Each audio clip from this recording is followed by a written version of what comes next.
कि पुलिस बनाई क्यों गई? क्योंकि क्राइम होता है। क्राइम होता क्यों है? क्योंकि गुर्बत बहुत है।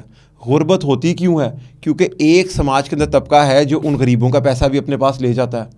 तो अगर देखते जाएं तो असल तो फिर वो लोग हैं जिन्होंने नीचे बांटना है। अगर वो गुर्बत ना रहने दें, नीचे पैसे की इक्वल डिस्ट्रीब्यूशन ऑफ वेल्थ हो जाए तो क्राइम भी नहीं होगा, पुलिस भी नहीं होगी। भाई आप जो पूछना चाहते हैं मैं वो हरगिज़ नहीं बताऊंगा, क्योंकि मुझसे ये उकाशा गुल ने भी सवाल किया था। अच्छा, ठीक है, पॉडकास्ट में।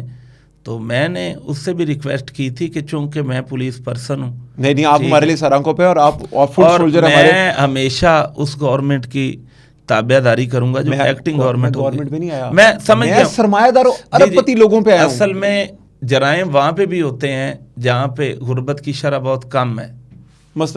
मसलन बहुत सारे जो स्कैंडिनेवियन कंट्रीज में क्राइम जीरो है, दुबई के अंदर क्राइम जीरो रिपोर्ट नहीं, जीरो नहीं है, जीरो नहीं है। 1% हो गया भाई है तो है ना, लेकिन है मेन गुर्बत ही है, इसमें कोई शक गुर्बत नहीं है ना। तो अगर हम गुर्बत खत्म कर दें दुनिया से या पाकिस्तान से तो फिर क्राइम भी खत्म हो जाएगा। कोई गरीब किसी लड़की की तरफ देख के ना आवाज नहीं कसेगा।